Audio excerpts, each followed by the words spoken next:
Joe Driscoll, the chair of the Department of Public Works, which also covers water. We're joined today by Councilor Hogan, President Hudson, Councilor Allen, and Councilor Schultz. I believe Councilor Caldwell is on her way. Commissioner Joe Awald, welcome. Thank you. Yeah, if you want to get started, give us some overview. And Sure. I'll try not to be too wordy, but I sometimes can get a lot of information. We got a lot going on, and there's some new faces on council, so I'll do a quick history of our department and what we do and everything we encompass. There's a couple of handouts. There's a information packet that's a little more detailed, and there's like a PowerPoint slideshow, which is kind of where I'll be running from with this little speech, I guess I'll call it.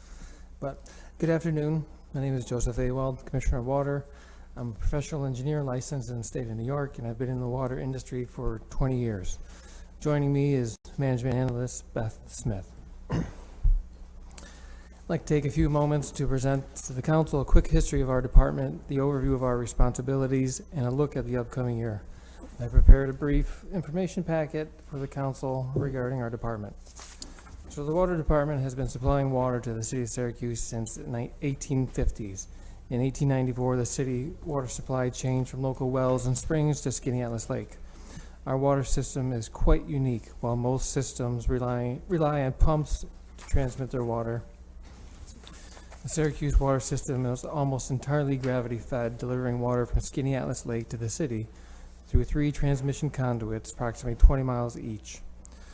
Along the conduit route, we also provide water to the village of Skaneateles, Elbridge, and Jordan, along with Aqua's West Hill District. Since our department has been supplying water to the city for over 125 years, much of our infrastructure ranges in the age of 75 to 125 years old. Some of that infrastructure includes 50 miles of transmission mains, 500 miles of water distribution mains, 5,500 hydrants, 7,500 valves, 9 pumping stations, 19 gatehouses, 2 ultraviolet light chlorine facilities, and 5 water storage facilities totaling 205 million gallons. All of these components in our system are repaired and maintained by our staff. Our staff takes great pride in our system and performs repairs at any time, day or night, in all weather conditions. We also have a robust watershed protection program for Skaneateles Lake. This program consists of lake water sampling for bacteria, chemicals, turbidity, and water quality. We also work closely with the soil and water conservation districts, along with our agricultural community partners in the watershed, to foster environmental stewardship and best management practices in order to maintain the exceptional water quality of the lake and meet the requirements of our filtration avoidance waiver. That's just a brief history. So what are we doing now? Over the past 4 years, we've made good progress in our investment into our water system.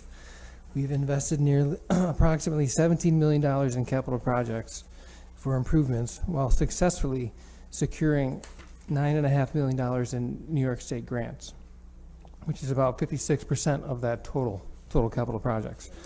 Some of these capital projects we completed in the past fiscal year has been the Phase 1 implementation of our computerized maintenance and management system, what we call CMMS, designs for the Brighton Avenue pump station and water main replacements, the Montgomery Street and Jefferson Street water main replacement and lining project, and the design of our SCADA, which is our supervisory control and data acquisition, which kind of monitors all of our pumps and all of our turbidity meters, chemical injection, all that system upgrade. This past year, we completed the Montgomery Street, Jefferson Street water main replacement and lining project. Now, this project utilized water main replacement, traditional open cut replacement, along with a new approach where we line the water main. So I brought a sample of what the lining looks like. So instead of opening up the street and replacing it, we actually cleaned the water main and then lined it with an epoxy liner, which saves us on restoration costs. I can pass it around if anyone would like to look at it.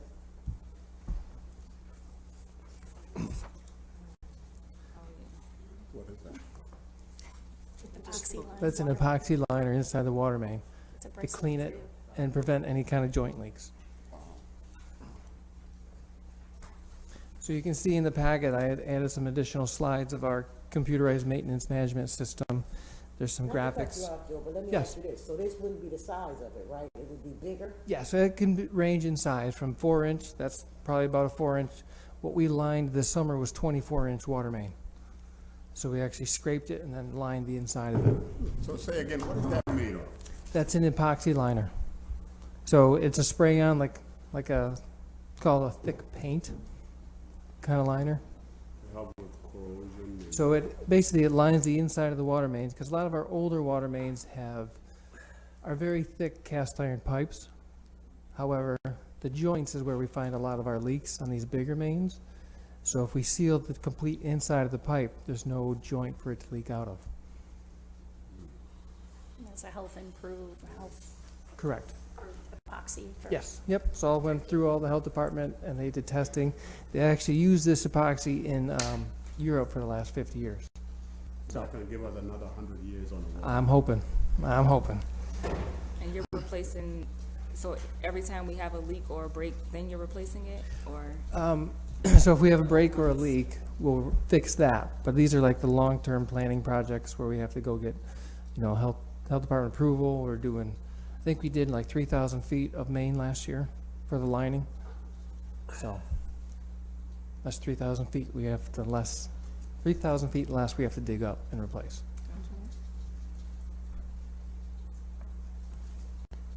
So you see some slides here of our computerized maintenance management system, taking us from a paper-based to a digital-based. Counselor, we had a discussion before the meeting. I was able to pull up a work order and find the information for you on my phone rather than shuffling through a million papers. So the Montgomery Street, Jefferson Street project, we actually won an award from the American Public Works Association for Project of the Year award because of the lining components. So there's a photo of the typical construction of open trenching, and then you have the lining, which is that one in the middle. that come with any money? That one did not. That one was self-funded. Darn it.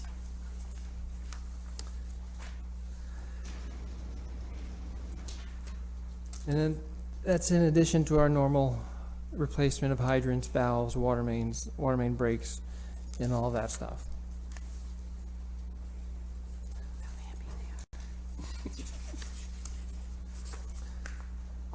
You have very happy water workers Yes. smiling in the trenches. They love their work. They love their work.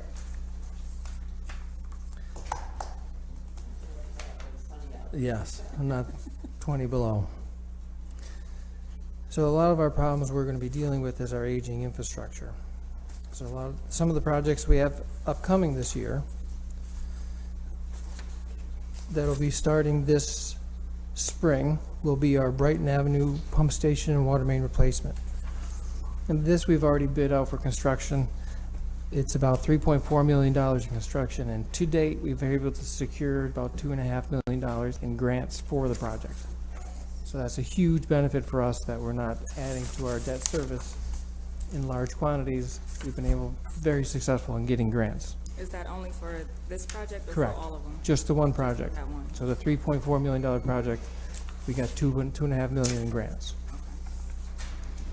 The other project we're going to be embarking on here very soon is West Genesee Street Water Main Improvement Project, which is in coordination with the county and engineering. We're all kind of getting together, doing all this work at the same time on the same stretch of road. Commissioner, that's up from downtown all the way to Myrtle Ave, Correct. right? So you're all coordinating as far Correct. as replacing everything. Yep. We're going to be doing some of the work with our construction crew. We have some of the work being built into engineering's contract, which we're going to be paying for. And then the county's going to be in there assisting us with some of their work when they're crossing our mains and services like that. You No. have it in here as feet. How many miles is that? Because I can't calculate 2,000 linear feet. So there's about 5,280 feet in a mile. So we're about half a mile of pipe. Okay. Not about, there is There is. 5,280. Now that West Genesee Street is an ARPA-funded project. So we're putting ARPA funds towards that project, and we're going to be using some of our budgetary money for the other component of that project. But the Brighton Ave pump station, I see another design, is it good to go? Yes, construction's starting probably May 9th. May 9th. We got a scheduled meeting with our contractor coming up here just to confirm a lot of the project schedule that we just got last week. And we'll probably be kicking it off, putting out notifications. The traffic's gonna be impacted up on Brighton Ave. Commissioner, is that a bonded is it bonded or? That is a bonded project. It's like I was saying, $3.4 million in construction costs, but we got $2.5 million in grants. I ask this question all the time, why, Budget Director, why we bond for that when we have ARPA money? That we just started this project prior to getting ARPA ARPA, funds, okay. so. Quick that's why- question on the funding question, while we're on it. 41 million to approve clean water that New York State is proposing. Is that here yet, and are you part of, is this part of this? So, $2 million we were just awarded this week for the Brighton project, which is part of that big allotment the state just put out. Okay. So that is part of our, Do you expect grant more package. to come from that, do you know? Or no? you submit on a project-by-project basis, and at the time of the submittal, we only had one project ready for construction. Okay. So as we get more construction projects ready, we'll submit more projects to all the grant funding applications that we can.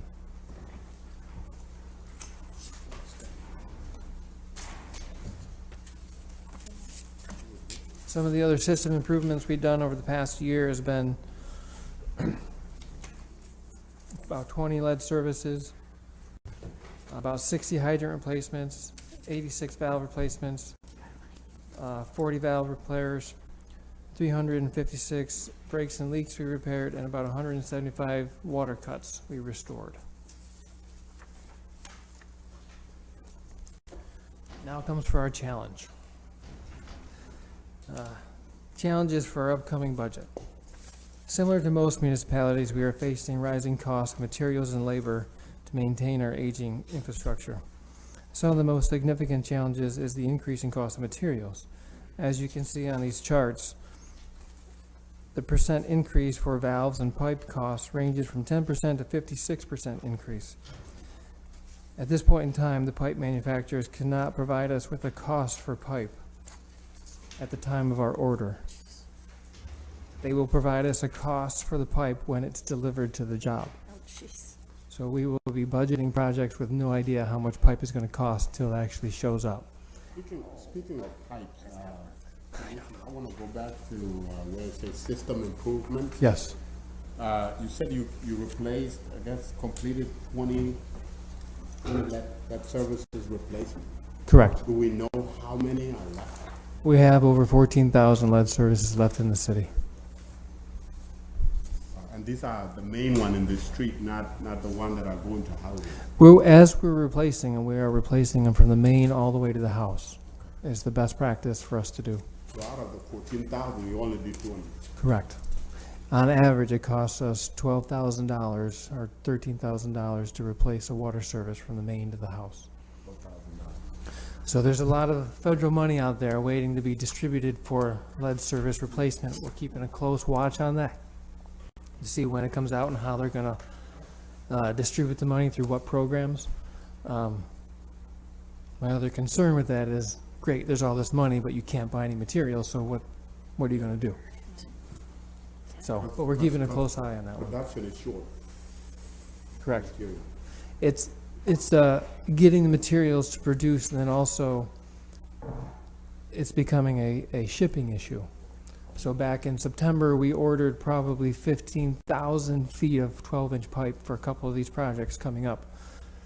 I think to date we received 4,000 feet. So it's becoming a timing issue. So we're looking at it almost in the aspect right now is that, pipe manufacturers, we used to be 2 months out. All right, we'll order pipe, 2 months, it'll be here. Now we're looking at 8 to 12 months till we receive it. They're probably on the same ship our trash trucks are. It could be. Or the chlorine. And right now, it's what I've heard from the manufacturers is unless you're putting it in the ground this year, they'll take your order, but you're not going to get it for 12 months. So we've ordered everything that we're going to be planning on putting in the ground this year in the last few months. And I'm actually, I hate to say this, but I'm looking at next winter, to see how much we need for inventory and stock to order in July, and maybe, fingers crossed, we'll get what we need. So that's part of the struggles I think everybody's facing, is that there's just not enough materials out there to go around. So the quicker we can get ours and hold on to it, the better.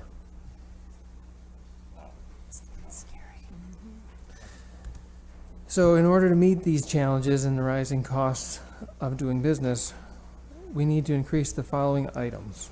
We're looking at increasing the following items. The infrastructure investment fee right now is 25 cents per month per residential meter, which is typically a 5/8 meter. We're looking to increase that to $1 a month per 5/8 meter. Now, as the meter sizes go up, it's on a sliding scale based on its size and AWWA standards. That's kind of like a strong jump, Commissioner, isn't it? It is, and this infrastructure investment fee is only for the purchase of materials. It's not even for labor or anything else we do. So this will help us fund material purchases that we need to do with these projects coming up. So what in terms of monetary calculation, what does that equate to? So with this increase, we're looking at approximately $500,000. Yep.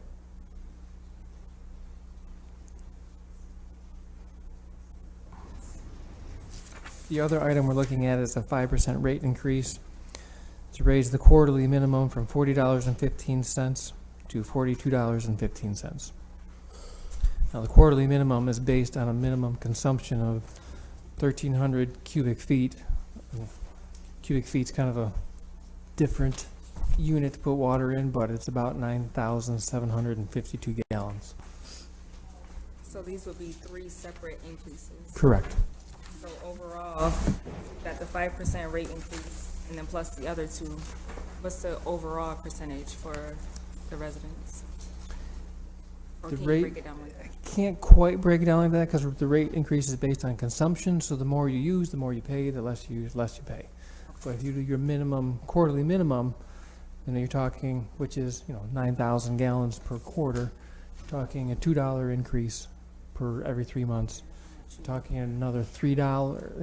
You're an additional 75 cents per month for the infrastructure fee, and then the water frontage tax is based on how wide your parcel is. It's based on linear footage of how wide your parcel is, and that hasn't been increased since 1979. Right now it's 50 cents. We get about $30,000 a year in revenue from that, so that would bump that up a little bit. So basically, me and Kim Rod got to take shower once a week. Correct. I was just getting ready to say, my son was in the shower for 32 minutes. 32 minutes, so we're gonna have to cut down on that. Well, a lot of the things we see over time has been water conservation methods and water conservation fixtures in the households. Consumption has dropped. Population is kind of maintained, but consumption has dropped because everyone has these water-saving fixtures. And 95% of our revenue is based on consumption. Well, the less people use, the less we have revenue coming in with an aging infrastructure. And obviously, Commissioner, this is across the board, so all those tax exempt properties will pay. Correct. So the meters, if you have a meter on your property, if you're tax exempt or not, you'd have Syracuse that fee. University, everybody else Correct. will pay the same amount. Correct. So, So the bigger users that need the bigger infrastructure take a little more of this burden on. We want to save water, but we really don't, because we want the money for I it. like it when people use water. I just told Councilor Allen I'm his favorite customer. Let me ask you this question, though, so I heard what you said. So the less water consumption that we use as a public, the more our water bill's gonna raise. Yes, so the more you use, the higher your bill will be. Yeah. But you have there's a built-in minimum. So I'm not, the average household uses their average bill is, annually about $350 a year. There's a minimum quarterly charge you get based on like 9,700 gallons of use. Whether you use 9,700 gallons or not, you get charged that minimum quarterly fee. Right now it's at $40, we're proposing $42. So if you don't use more than the minimum, you won't get charged more than the minimum quarterly charge. So you get charged $42, right? Minimum. And then Correct. under there if I'm not mistaken, I think I can see the water bill, sewer usage, that gets tucked in there too, right? Yeah, so your sewer fee is based on how much water consumption you do, because in theory, you turn the water on, it goes down the drain, goes out to the sewer. What's the fee on that? I don't know, because that doesn't involve our budget. So, 100 cubic feet, so that's 748 gallons. Is there a ceiling? So say, there's certain gallons after you exceed it, you can't be charged anymore, or? So for water consumption, we reduced the number of tiers. There was a 3 or 4 tiered structure, and when it was set up, it was a declining block structure. So the heavy industry, the more you would use, the less per cubic foot you would have to pay, because industry needed a lot of water back in the 50s. Well, that industry is no longer here, so we've shortened up those declining block structures to have only 2 tiers to it. So you get the minimum charge is the first one, and the next one is any consumption up to, I think it's 60,000 cubic feet per quarter. You get charged a lesser rate per 100 cubic foot, and then anything from over 60,000 cubic feet, you would get charged even less. But that's a lot of water, because you figure there's 7.5 gallons per cubic foot. So if you're using 30,000 cubic feet, that's a lot of water. And this is included in flushes too, correct? Or, Yes, anytime you use water coming into the house, water goes through the meter, we track it. I gotta start yelling at my kids. No, they want them to flush more. Don't say that. So, in order to meet our increasing costs of investing into our infrastructure, these are the increases we're looking at to maintain our level of service throughout the So, city. can we go back a little bit? Yes. 'Cause I'm calculating this in my Yep. mind. So like a lot of the new homes that we're building, they have the waterless tanks. So that's helping the homeowner, but it's hurting us as a city because they're not using as much? Correct. Right. That's where I said, as these water conservation efficiencies evolve into all of our fixtures, low flow fixtures, low flow toilets, all of that is reducing the amount of water being pushed through the meters. So it's an illusion though, because it's like the homeowner is like, oh, I'm saving money because I have this waterless tank, but then they're gonna get a water bill that's increased, so Well, yes, but if we no. do this, then they'll get the increase. They'll get the from- increase, but if they reduce their amount of consumption and stay within the minimum, they'll only see a $2 increase per Okay. quarter, rather than if you're using, thousands and thousands of cubic feet. I just turn the water on and let it go, Let it what? just let it run. I know, I do the All same out to thing. the kitchen and it be running. So you can make the minimum Water is ain't gonna change how much you use, it changes how much electricity you to use. heat it. Yeah. So like the instant hot water heaters, yep, so that's only heating what you're using at the time, but like the low, So I don't No, have to but run the the- water, but I run the water when I. but the like low flow toilets, it has the options of flushing. That, I love those toilets. Leaky toilet to the dye test, yeah. So, You don't know how many times I have tried that. I'm like, what's going on? Why is this water bill so high? And tried it. Nothing wrong with my toilet. It's just Your hose outside. and sometimes people fill a pool, kids. kids will do it to you every time. The squatters, yeah. So, that is kind of our status of where we're at. But some of the highlights I want to show you for the upcoming year is that we have a lot more improvement projects underway. Currently, we are in the process of several designs. One is our chlorine facility upgrade out at Skinny Atlas Lake. Currently, we use chlorine gas to treat the water for disinfection. We were looking at converting that to, we were originally looking at converting that to a solution rather than gas. Looking at the footprint of our property and the surrounding area, we started thinking outside of the box and thinking, all right, what can we do if the footprint won't work on our property in Skinny Atlas? So we talked to the Village of Skinny Atlas, which is our neighbor, which we provide water to, and we coordinate data, information sharing back and forth. We sat down with the village this past week and said, we got a couple ideas that we think we would benefit both of us. They have an old dilapidated building right next door to us, which they use for water treatment with their, chlorine, and they have their water pumps in there and their electrical equipment. We need a facility that can do water treatment with chlorine. So what we looked at was collaborating with the village in rebuilding a building which would house both of our facilities for chlorine. And in addition to that, the Village of Skinny Atlas is their own electrical power provider. If we get, which we currently do right now, we get low-cost power from the Village of Skinny Atlas for our gatehouse. We could utilize that low-cost power to generate our own chlorine rather than buying it in 5,000-gallon tankers coming in every other week. We can generate our own chlorine by using salt. There's a process you can do. So basically, we would need to buy salt for on-site generation. That way, if there's any kind of a spill or any kind of contamination, it's... We just went through this with the pool. Can't you guys elaborate on this salt Mm-hmm. thing? So I don't know about the pools, but, because I know there are pools that are saltwater pools, but that's Not yet.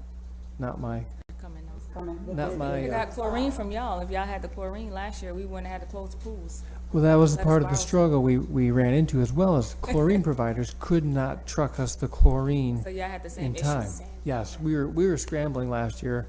Basically, all contracts were null and void. We just grabbed whoever could deliver it on time. Our approved vendor, we'd call them and they were weeks late. It's like, we can't be weeks late on chlorine. So we just purchased whoever we needed to at the time. But if we are purchasing salt, we just create our own chlorine on site. So maybe you, the Commissioner of Parks, and you should get together and maybe collaborate. We can do that. Cause she can just get the salt from you instead of purchasing from somewhere else. Maybe. Purchase together in bulk. Right. $5,000. Yeah, for one shift. So we're Save up gonna money. embark on that study to see how big of a facility we can do in collaboration with the village. And once we get that down, I can coordinate with Parks, but we'll go ahead and if it's a good symmetry, we'll approach it that way. So it's one, environmentally friendly, less corrosivity for us, less liability for us. I think there's benefits all the way around. What's the cost of this building? That we don't know that yet. We just started, brainstorming outside of the box instead of just looking at our facility only. Let's look at what's more of a holistic approach for both facilities. You really need to talk to Commissioner Fay because they did a study on it, so. Okay, perfect.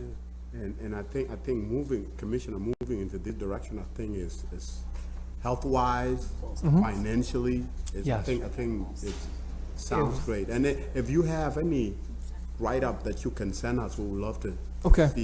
see what that looks like. I know we were looking at if we were going to be going to solution-based chlorine, it was going to increase our operating costs by about $300,000.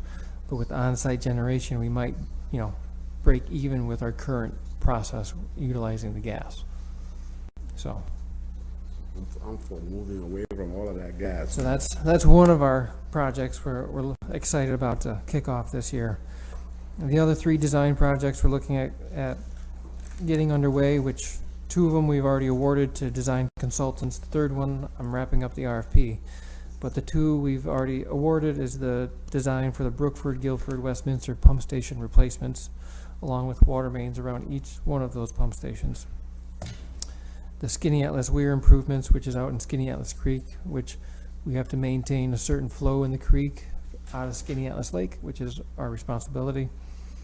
And the RFP I need to get out on the street here soon is the water supply intake number 2 extension. So those are the designs we're pushing forward this upcoming year. Some of the other operational facility improvements, we're going to be finalizing our SCADA upgrade this year. As I thought it would be. We have some security facility improvements with cameras, lighting. And we were looking at kicking off our second phase of our computerized maintenance management system to incorporate everything we do in the water department, just not our field crews work orders. This will incorporate our, hydrant use permits, our water service permits, which we can then issue work orders to our guys seamlessly instead of having paper float around the office. So that's our second phase of that project. In the spring of 2023, we're looking to put out for construction these pump station improvements, Skinny Atlas Weir, and hopefully the chlorine facility if the study goes well. We can get the design done over the winter and get it out ready for construction in the spring. Any questions? I have one. I'm gonna jump right to it, page 249. This is a little bit of explanation on the professionals. It was quite a big job.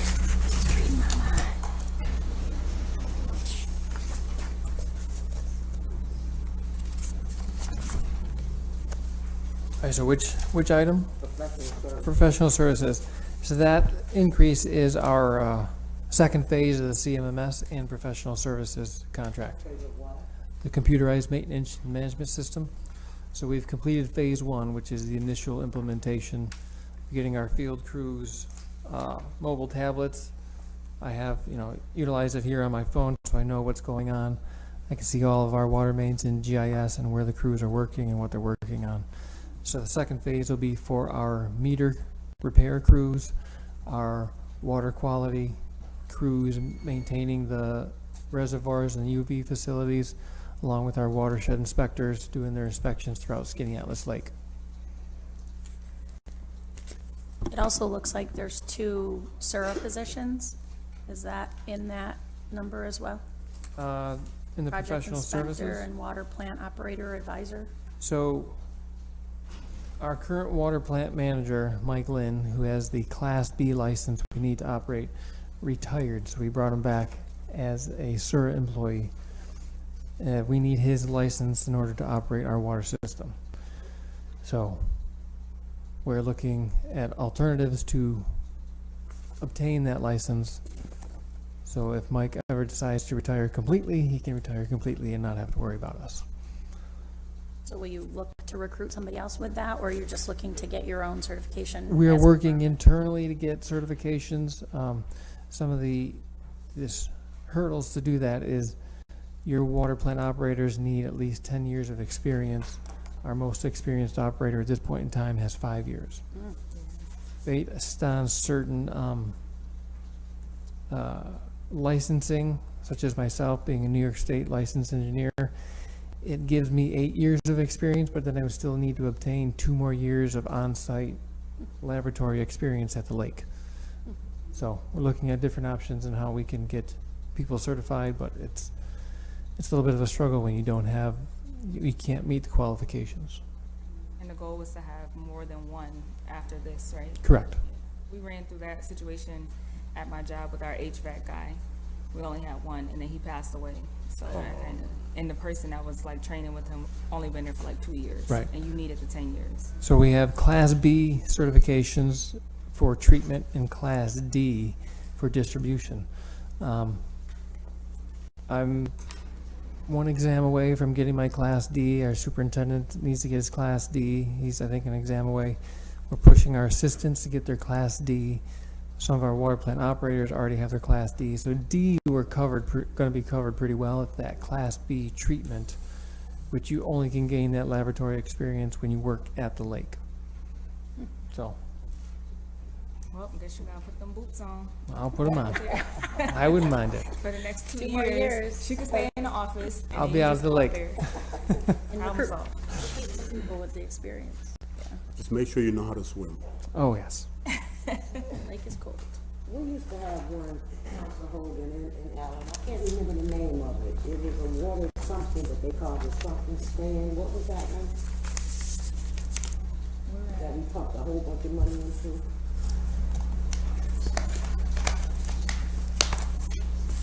I can't remember, do you remember, because it was something stand. They had to put the new, UV in it, and they had to do, it was a lot of money put into it. Oh, the UV plants at Woodland and Westcott Reservoirs? I think it's on the picture up in one of these things you have, right? Because that was done in what, 2010? How many reservoirs we have? We have 5. What the name is? They are, That one. yes. That That, one. yeah, that roof was done 2014? That's the one I'm Ish. talking about. And I haven't heard any more talk about it, because when they came to us with it, it was urgency and it was all this stuff. Oh, yeah, I So we- remember. Yeah, remember? So are we done with that one? We won't be seeing that back before, right? No, I think, all the open reservoir or standpipes have been closed because that was a regulation by the state. So they all have covers on them now. And if they don't, like Woodland does not, so the UV treatment is after the open reservoir. Typically, you'd want the UV treatment before your reservoir, then put it into your enclosed reservoirs. But Woodland being so big, the UV facility is put downstream of the reservoir to treat the water after the open reservoir. That's the only open one we have. Okay. They put a lot of money into that. Yep. I want to go to page 248, Commissioner. There's 2 commissioner position there, and then there's a deputy commissioner. What is that? So is it you, there's another commissioner, and then there's a... So there's a me, deputy? Commissioner, and then we have a Deputy Commissioner, John Walsh, who's not here today. Okay, but there's 2 position up there. If you look at 2 commissioners, and then there's actually Deputy Commissioner of Water. What is that? So it looks like there, it's a grade difference. So previous grade was a 20E, and the new grade is a 23E, so there's actually not 2 Commissioners of Water, because the new one says 0. Okay. So, Oh, okay. so this number of positions remains the same as 9. Okay. So did you get a grade But increase? going into 2023, say 1 over here, right? Say 1 on the top, okay, and then switch at the bottom 0. Okay, I see it. Okay, got it. You got a grade increase. Yeah. Any other questions? Anybody else? Nope. Okay, Thank you. yep, thank you. Appreciate it. Thank you, Commissioner. Good job without your glasses.